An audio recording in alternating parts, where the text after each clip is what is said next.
మీరు మాతో ఉండి నీ సన్నిధిని మాతో ఉంచి ప్రభు నాయన మమ్మల్ని ఎంతగానో బలపరిచి నాయన మా యొక్క స్తుతుల సింహాసనం మీద మీరు ఆశీనులై ఉన్నందుకు నాయన నీకు కృతజ్ఞతాస్తుతులు చెల్లిస్తున్నాం. ఇది ఈ సమయమందు మిక్కిలి అల్పుడును బలహీనుడు నాయన ఎన్నికలేని నీ పాదదాసునని నీ పాదములు ధూళి వంటి వాడు నాయన నీ నామమును ఉచ్చరించుటకు కూడా నాకు యోగ్యత లేదు ప్రభు నాయన. అట్టి నన్ను నువ్వు ప్రేమించి నాయన నా కుటుంబం నుండి వేరుపరిచి నాయన మరి ప్రత్యేకంగా నీ పరిచర్య చేసే భాగ్యము నాకు దయచేస్తున్నందుకు నీ స్తోత్రములు చెల్లిస్తున్నాను. ఈ సమయమందు నీ పాదదాసు నేను ప్రార్థిస్తుండగా కూడి వచ్చిన ప్రతి ఒక్కరిని మీరు దర్శించి దీవించండి ప్రభు నాయన. ఇంకా రావలసిన వారు ఉన్నారు నాయన, ప్రతి కుటుంబము సన్నిధానానికి రావాలని మేము ప్రార్థిస్తున్నాం నాయన. మేము నీ సన్నిధిలో ఎంతగానో కనిపెడుతున్నాం. ప్రతి కుటుంబముకి రావడానికి మీరు సహాయం చేయండి. మరి రెండంతల ఆశీర్వాదం కొరకు నేను మేము ఎదురు చూస్తున్నాం నైనా. అలనాడు నైనా ఏలియా మీదకి రెండంతల ఆత్మ ఎలాగైతే దిగి వచ్చిందో ప్రభు నైనా, ఏబు కుటుంబం ఎలాగైతే రెండంతలుగా ఆశీర్వదింపబడిందో నైనా, మా ఈ పరిచయం రెండంతలుగా మీరు ఆశీర్వదించినైనా ఓ తూర్పు నుండి పడమటి నుండి ఉత్తరం నుండి దక్షిణం నుండి ఓ గొప్ప సాక్షి సమూహం ఇక్కడ మేఘంలాగా ఆవరించినట్టు మీరు సహాయం చేయనైనా. పరలోక గవిని నీ స్థలములో ఉంచండి ప్రభునైనా. భూలోక పరిశుద్ధులను పరలోక పరిశుద్ధులు ఇక్కడ ఉంచండి ప్రభునాథని నైనా. దేవదూతుల్ని స్థలములో ఉంచి ప్రభునైనా ఇప్పుడు నైనా ఈ ఆరాధన అంతట్లోని మీరు మన్ను మహిమ పొందమని నేను ప్రార్థన చేస్తున్నాను. ఈ సమయమందు నీ వాక్యము చెంతకు మేము చేరుతూ ఉండగానైనా మీరు మాతో మాట్లాడినైనా, నాతో మాట్లాడినైనా, మీ మెల్లని స్వరం మాకు వినిపించనైనా, మీరు మాట్లాడుతుండగా శారీరక స్వస్థత ఆధ్యాత్మిక వృద్ధిని మీరు కలుగు చేయమని నేను ప్రార్థన చేస్తున్నాను ప్రభునైనా. నీ మాటలు ప్రభునైనా మమ్మల్ని బలపరిచి మరి నాయన మమ్మల్ని నీ నిత్య రాజ్యము కొరకు సిద్ధపరిచినట్లుగా మీరు చేయనైనా. పాపము నుండి పరిశుద్ధతలోకి మమ్మల్ని నడిపించనైనా. మీరు మాట్లాడుతుండగా మేము మహిమలో నుండి అత్యధికమైన మహిమలో ప్రవేశించిన మీరు సహాయం చేయమని నేను ప్రార్థన చేస్తున్నాను. చిన్నపిల్లలు యవనస్తులను దీవించండి, సండే స్కూల్ పిల్లలను దీవించండి ప్రభా. అలాగే మరి యవనస్తులను దీవించమని నేను ప్రార్థన చేస్తున్నాను. మా సంఘాన్ని ఇంకా బలపరచునైనా. ఈ సమయమందు ప్రభునైనా ఇదిగో నా తండ్రి కూడి వచ్చిన ప్రతి ఒక్కరి మీదకి నీ పరిశుద్ధాత్మ శక్తిని మీరు పంపించి ప్రతి ఒక్కరి ఆత్మతో మీరు నింపమని నేను ప్రార్థన చేస్తున్నాను. Hallelujah. Praise the Lord, praise the Lord, praise the Lord. ప్రభునందు మిక్కిలి ప్రియులు దేవుని బిడలైన మీ అందరికీ కూడా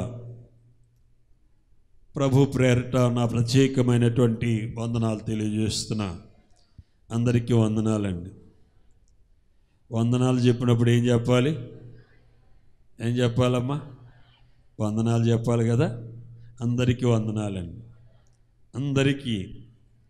నేను మరలా చెప్తున్నానంటే ఇంకా చెప్పవలసిన వాళ్ళు ఉన్నారు. అందరికీ వందనాలమ్మా. ప్రభు మిమ్మల్ని దీవించి ఆయురారోగ్యాలు మీకు దయచేయనుగాక. ప్రభు మిమ్మలను క్రీస్తులో బలపరచునుగాక. ప్రభు తన యొక్క నిత్య రాజ్యము కొరకు మిమ్మలను సిద్ధపరచునుగాక. ఆమేన్. పరిశుద్ధ గ్రంథము నుండి దేవుని యొక్క వాక్యమును చదువుకుందాం. పరిశుద్ధ గ్రంథము నుండి రాజుల రెండవ గ్రంథము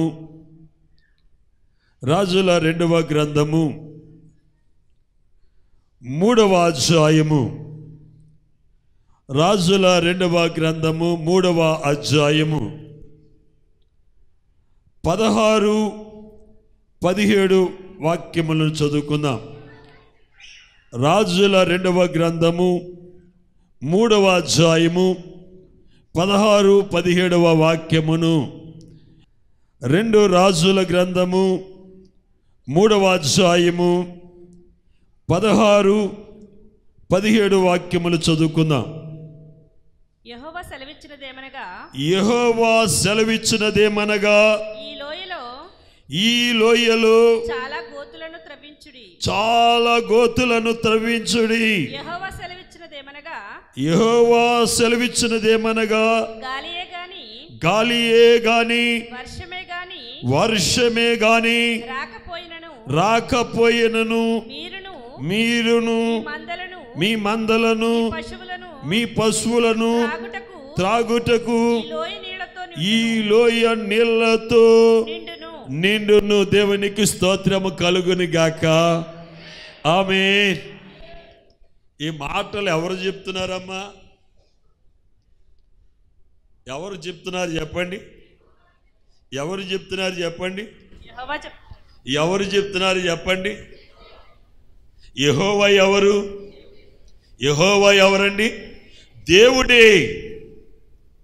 ఈ లోకములో అనేకమైన నామాలు ఉండొచ్చు, కానీ ఈ లోకములో అనేకమైన దేవతలు ఉండొచ్చు, కానీ దేవుడు ఒక్కడే. దేవుడు ఎంతమంది అండి చెప్పండి, గట్టిగా చెప్పాలి. దేవుడు ఒక్కడని మీరు నమ్ముతున్నారా? ఒక్కడని నమ్ముతున్నారా? ఆ ఒక్కరెవరు? ఆ ఒక్కరెవరండి? యెహోవాయే దేవుడే. దేవుడు మాట్లాడుతూ ఉన్నాడు. ఈ మాటలు మనుషులు మాట్లాడుతున్న మాటలు కాదండి, దేవుడు సెలవిస్తున్న మాట, యెహోవా సెలవిస్తున్న మాట. ఈ లోయలో నటండి అనేకమైనటువంటి గోతులను తవ్వమంటున్నాడండి. ఏం తవ్వమంటున్నాడు? అనేకమైనటువంటి గోతులను తవ్వమంటున్నాడు. గాలియే గాని, వర్షమే గాని, మేఘములే గాని రాకపోయినా సరే ఈ లోయనటండి ఆ గోతులను దేవుడు దేనితో నింపుతాడటండి? నీళ్లతో నింపుతాడటండి. దేవునికి స్తోత్రం, హల్లెలూయా. దేవుడు ఎందుకు ఈ మాట సెలవిస్తున్నాడు? దేవుడు ఎందుకు ఇలాగ మాట్లాడుతున్నాడు? ఈరోజు దీని ద్వారా మనం ఎలాగ ఆశీర్వదింపబడాలి, ఏ రీతిగా మనం ఆశీర్వదింపబడడానికి దేవుడి మాటలు మనతో మాట్లాడుతున్నాడు. మనం జాగ్రత్తగా దేవుని యొక్క వాక్యము నుండి గ్రహిద్దాం. ప్రియమైనటువంటి వాళ్ళరా, సొలొమోను మహారాజు పాపము చేసిన తర్వాత దేవుడు ఇజ్రాయేలు రాజ్యమును 2 రాజ్యాలుగా చేసేసాడండి. ఎన్ని రాజ్యాలుగా? 2 రాజ్యాలుగా చేసేసాడు. ఒకటి ఇజ్రాయేలు రాజ్యము, ఇంకొకటి యోధా రాజ్యం అండి. ఒకటి ఏంటండి? ఇజ్రాయేలు రాజ్యము, ఇంకొకటి యోధా రాజ్యం అండి. ఇజ్రాయేలు యొక్క 12 గోత్రాలలో 10 గోత్రాలు ఇజ్రాయేలు రాజ్యముగాను, 2 గోత్రాలు యోధా రాజ్యముగా చేసేసాడు. ఇది ఎవరు చేశారు? దేవుడే చేసేసాడండి. ఎందుకో తెలుసా? సొలొమోను మహారాజు మాట వినలేదండి, పాపం చేశాడు, దేవునికి విరోధమైనటువంటి కార్యం జరిగించాడు. తన తండ్రి అయినటువంటి దావీదు నడుచుకున్నట్లుగా సొలొమోను మహారాజు దేవుని సన్నిధిలో యథార్థంగా నడుచుకోలేదండి. ప్రియ దైవ జనాంగమా, దేవుని యొక్క సన్నిధిలో ఉన్నటువంటి మనము దేవుని చిత్తానుసారంగా మనం ఏం చేయాలి? నడుచుకోవాలండి. మన అభిష్టమును నెరవేర్చుకోవడానికి దేవుడు మనల్ని ఇక్కడికి పిలవలేదండి. మన ఉద్దేశాలు సఫలపరచుకోవడానికి దేవుడు ఇక్కడ మనల్ని నిలబెట్టలేదు.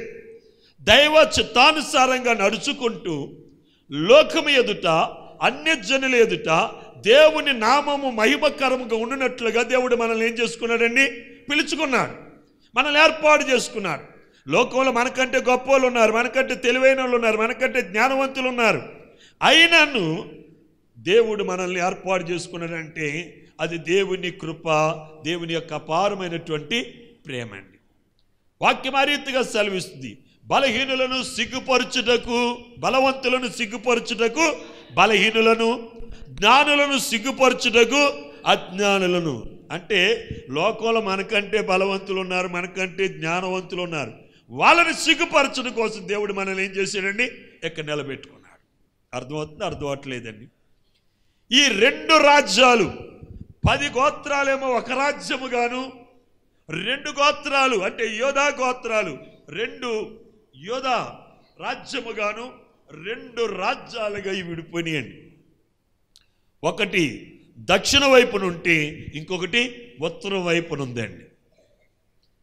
వీళ్ళు ఒకే రక్తము కలిగినటువంటి వారు, ఒకరిలో నుండి తీయబడినటువంటి వారే. వీరిలో ప్రవహిస్తున్న రక్తము యాకోబులో నుండి ప్రవహించినటువంటి రక్తమే. కానీ వీరు 2గా విడిపోయారండి. ఒకే ఇంట్లో ఉన్నటువంటి అన్నదమ్ములు విడిపోయినట్టుగా ఇజ్రాయిల్ రాజ్యము 2 రాజ్యాలకు విడిపోయింది. ఒకటి యోధా రాజ్యము, ఇంకొకటి ఇజ్రాయిల్ రాజ్యం. ఇక్కడ ఈ మాట సెలవిస్తున్నాడు చూడండి. దేవుడు ఈ మాట సెలవిస్తున్న సమయమందు, ఆ కాలమందు ఇజ్రాయేల్ రాజ్యాన్ని ఎవరు పరిపాలిస్తున్నారని తెలుసండి? యెహోరాము. ఎవరండి? యెహోరాము పరిపాలిస్తున్నాడు. యోధా రాజ్యాన్ని యెహోషువపాతు పరిపాలిస్తున్నాడు. అర్థమవుతుందా? ఇజ్రాయేలు యొక్క 10 గోత్రాల ప్రజలను ఎవరు పరిపాలిస్తున్నాడు? యెహోరాము అండి. అలాగే యోధా రాజ్యమును, ఈ 2 గోత్రాలను యెహోషువపాతు పరిపాలిస్తున్నాడు. యెహోరాము ఎవరు కుమారుడండి? మనం చూసినట్లయితే ప్రియమైన అహాబు రాజు యొక్క కుమారుడండి. ఎవరు? యెహోరాము అండి. యెహోరాము ఇజ్రాయిల్ పరిపాలించిన తరువాత అతడు మృతి పొందగా అతని కుమారుడైనటువంటి యెహోరాము ఇజ్రాయిల్ రాజు అయ్యాడు. అబ్బాయి అర్థమవుతుందా? హల్లెలూయా. దేవుని దగ్గరికి వచ్చామంటే ఇక్కడ నుండి ఒట్టి చేతులతో మనం వెళ్ళకూడదు. మంచిదంటారా ఒట్టి చేతులతో వెళ్ళటం? ఏమవ్వాలి? ఆశీర్వదింపబడి వెళ్ళాలి. ఎప్పుడు ఆశీర్వదింపబడతామో తెలుసండి? వాక్యమును శ్రద్ధగా విని వాక్యాన్ని మన జీవితాలకు అన్వయం చేసుకున్నప్పుడు ఈ స్థలం నుండి మనం ఎలాగెళ్తాం? ఆశీర్వదింపబడి వెళ్తాం. అన్న దేవుని మందిరమునకు వచ్చి ఎలాగెళ్ళిందండి? వచ్చేటప్పుడు ఆమె వచ్చింది? ఉట్టి చేతులతో వచ్చింది, అవమానంతో వచ్చింది, కృంగిన హృదయంతో వచ్చింది, భారభరితమైన హృదయంతో వచ్చింది, ఓ దుఃఖంతో వచ్చింది. కానీ దేవుని మందిరమును విడిచి వెళ్ళేటప్పుడు ఆమె ఎలాగెళ్తుందండి? సంతోషంతో వెళ్తుందండి. మీరు కూడా మందిరానికి వచ్చినప్పుడు ఎలాగొచ్చారో వెళ్ళేటప్పుడు మట్టుకు మీరు ఎలాగెళ్ళాలి? మీరు కానీ నేను కానీ ఎలాగెళ్ళాలి? ఆశీర్వదింపబడి మనం ఎక్కడికి వెళ్ళాలి. రాత్రంతా యాకోబు దేవుని సన్నిధిలో గడిపిన తర్వాత అతని జీవితంలో మరణం కాస్త ఎలా మార్చబడిపోయిందండి? జీవముగా మార్చబడిపోయింది. దేవునికి స్తోత్రం కలుగును గాక. హల్లెలూయా చెప్దామా? గట్టిగా చెప్దామా? ఈరోజు దేవుడు మీ సమస్యలన్నీ తీర్చునుగాక, మీ ఆర్థిక ఇబ్బందుల నుండి మీకు విడుదల దయచేయనుగాక, మీ ఉద్యోగాల్లో ప్రమోషన్ దయచేయనుగాక, మీ కుటుంబమునకు రోగానికి దూరంగా చేయనుగాక. దేవుడు ఆ రీతిగా మనల్ని చేయడానికి ఈ పరిశుద్ధ సన్నిధికి మనల్ని నడిపించాడు. అయితే ప్రియమైనటువంటి వారరా, ఇక్కడ ఇజ్రాయేలు రాజు మరి ఎవరనగా యెహోరాము. అహాబు తర్వాత మరి అతని స్థానములో అతని కుమారుడైనటువంటి యెహోరాము అధికారి అయ్యాడు, రాజు అయ్యాడు ఇజ్రాయేల్కి. అయితే ప్రియమైనటువంటి వారరా, అహాబు రాజు ఇజ్రాయేలును పరిపాలిస్తున్నప్పుడు అతనికి సామంతంగా ఉండేటువంటి రాజులు, కొన్ని రాజ్యాలు వారు ఏం చేసేవారంటే తెలుసండి? అహాబు రాజుకి కప్పం కడుతూ ఉండేవారండి. ఏం కడుతుండేవారు? కప్పం అంటే ఏంటండి? పన్ను. ఎందుకంటే వారి మీద అహాబు రాజు జయం పొందాడు గనుక ఆ రాజ్యాల వారు, మీరు మా మీదకు రాకండి, మమ్మల్ని ఏమి చేయకండి, మేము మీకు ఏం చేస్తాం? పన్ను కడతాం, మా సంపదలో కొంత మీకు తీసుకొస్తామని వారి యొక్క ద్రాక్షరసము, అక్కడ పండినటువంటి యవ్వలు, అక్కడ పండిన ధాన్యము, అక్కడ పండిన ద్రాక్ష పళ్ళు, ఇవన్నీ కూడా ఇజ్రాయేలు రాజ్యానికి ఏం చేసేవారటండి? పంపేవారండి. ఎప్పుడైతే అహాబు రాజు చనిపోయాడో మరి ఆ రాజ్యాల వారటండి ఏమన్నారట? మీ తండ్రి చనిపోయాడు కదా, ఇంక మేము పంపం మీకు. తండ్రి ఉన్నప్పుడు ఏం చేశారండి? పన్ను కట్టారు. తండ్రి ఉన్నప్పుడు వారి పంటలో కొంత భాగాన్ని పంపించారు. తండ్రి ఉన్నప్పుడు కప్పం కట్టారు. కానీ కుమారుడు ఎప్పుడైతే ఏలటం మొదలు పెట్టారో వారు ఏమంటున్నారట? మేము ఇంక మీకేం కట్టం? పన్ను కట్టం, ఏదైనా ఉంటే చూసుకుందాంలే. ఎలా చూసుకుంటారండి? ఎలా చూసుకుంటారు? యుద్ధం చేస్తామే అంటే మేము ఇప్పుడు మీ మీద యుద్ధం చేసి జయం పొందగలమనేటువంటి ధైర్యం మాకు వచ్చేసింది కనుక నీ తండ్రి కాలంలో మేము మీకు పంపినట్టుగా పన్నులు కానీ, మేము మీకు పంపినట్లుగా సంపదను కానీ మేము పంపించము అని అంటుంటే ఈ యెహోరాము మరలా కౌరు పంపిస్తూ ఉన్నాడు. పంపించనంటే వారు అవసరమైతే యుద్ధం చేస్తాం కానీ పంపమంటారు. అయితే ఎప్పుడైతే అవతల వాడు యుద్ధానికి వస్తాడనుకున్నాడో యువతల వాడికి ఏం కలుగుతుంది? భయం కలుగుతుంది.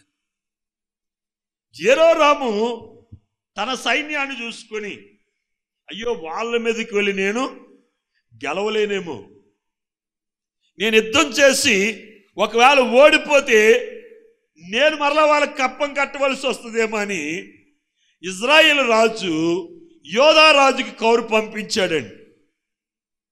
ఎవరికి? ఇజ్రాయేల్ రాజు అయినటువంటి యెహోరాము యోధా రాజు అయినటువంటి యెహోషువపాతు కౌరు పంపించాడు.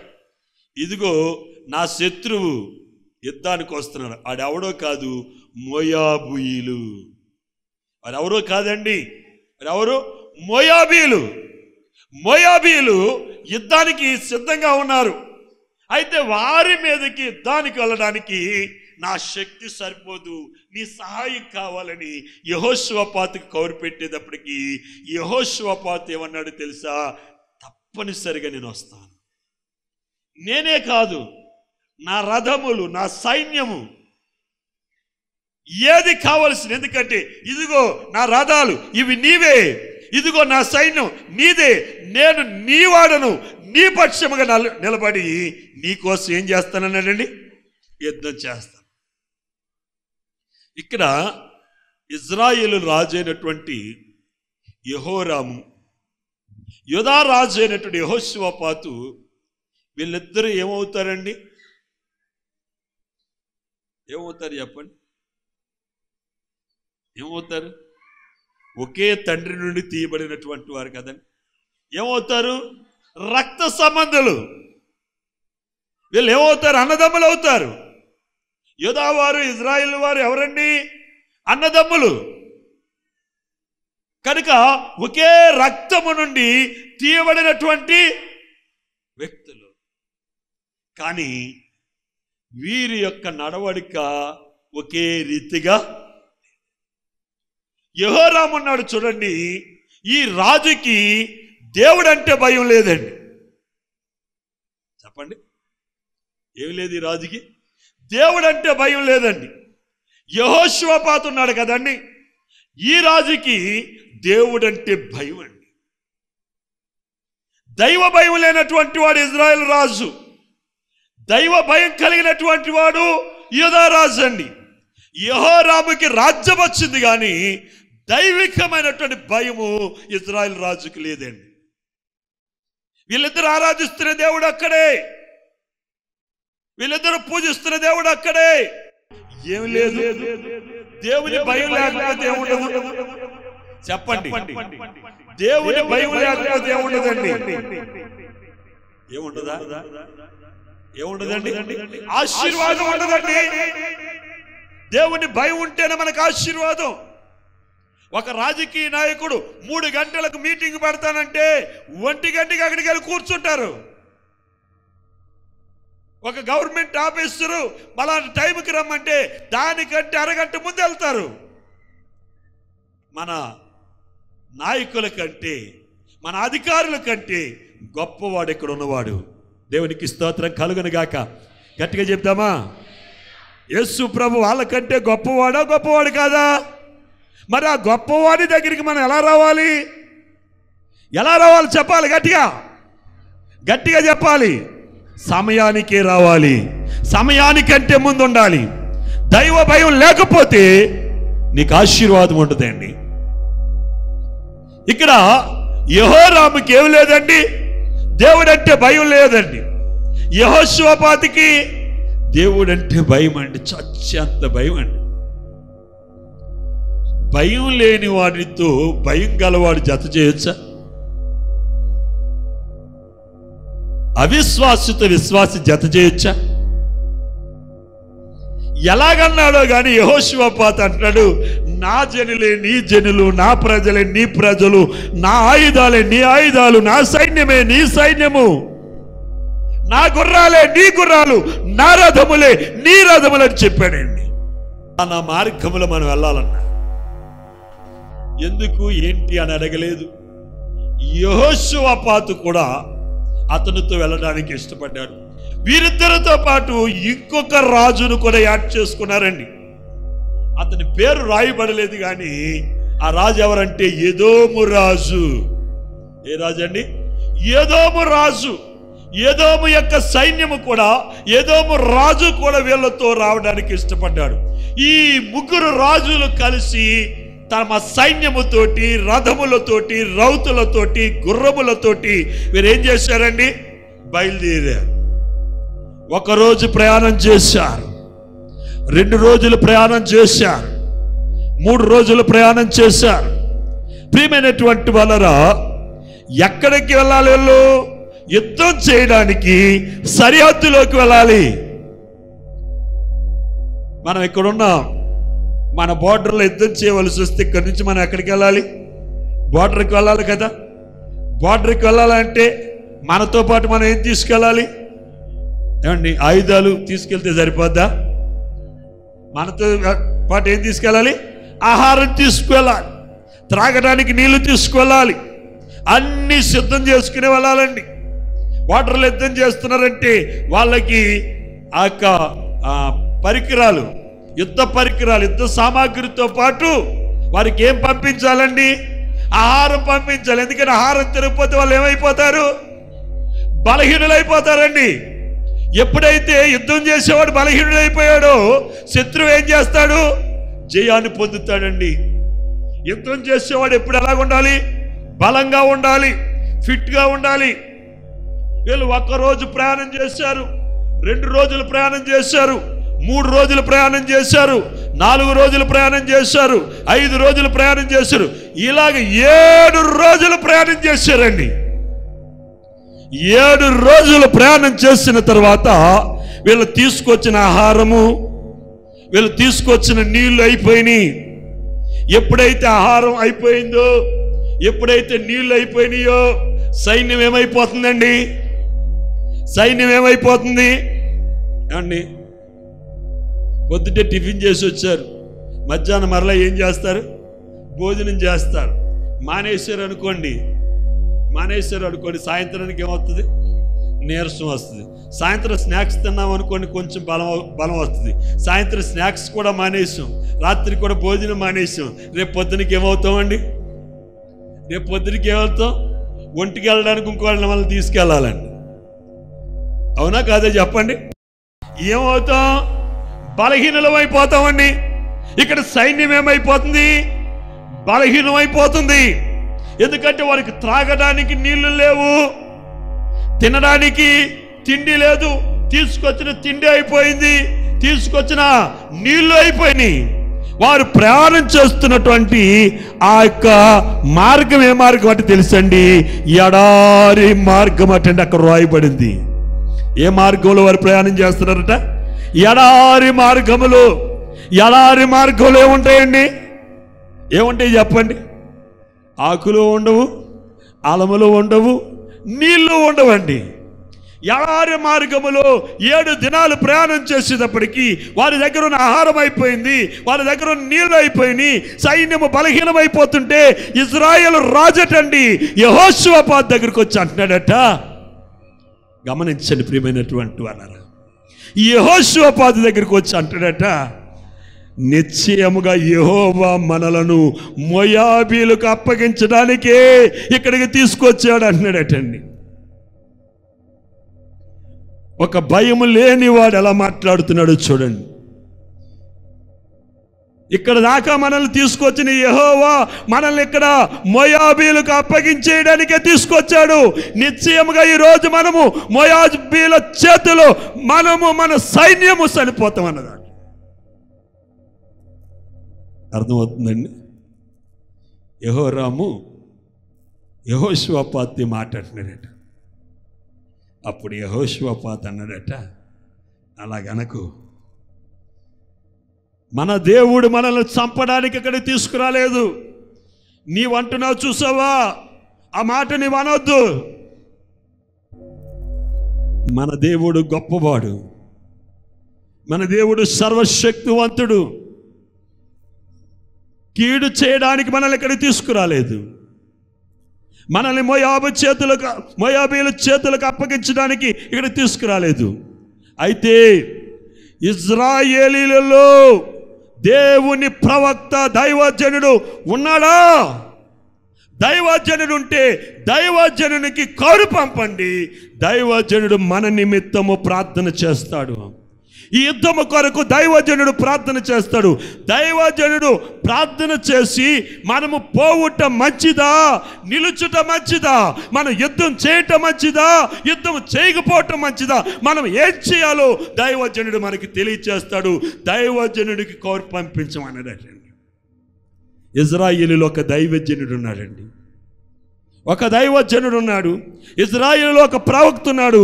ఆ ప్రవక్త ఎవరంటే ఈ ఎలీషా ప్రవక్త అండి. ఈ ఏలియా గారి యొక్క శిష్యుడైనటువంటి ఈ ఎలీషా ఆ యెహోరాము రాజుగా పరిపాలిస్తున్న ఆ కాలంలో ఇజ్రాయేలులకు ఎలాగున్నాడండి? ప్రవక్తగా ఉన్నాడు. కానీ ఇజ్రాయేలు రాజు అయినటువంటి యెహోరాము ప్రవక్తను లక్ష్య పెట్టట్లేదండి, దైవజనుని లక్ష్య పెట్టట్లేదు. దైవజనునికి ఇవ్వాల్సినటువంటి గౌరవం, దైవజనునికి ఇవ్వాల్సిన మర్యాద దైవజనునికి ఇవ్వట్లేదు. అయితే ఇజ్రాయేల్ రాజు అంటున్నాడంటే యెహోషాపాతుని, రండి మనం దైవజనుని దగ్గరికి వెళ్దాం. పరిశుద్ధుడు అయిన తండ్రి, కృపగల దేవాన్ని వందనాలు చెల్లిస్తున్నా.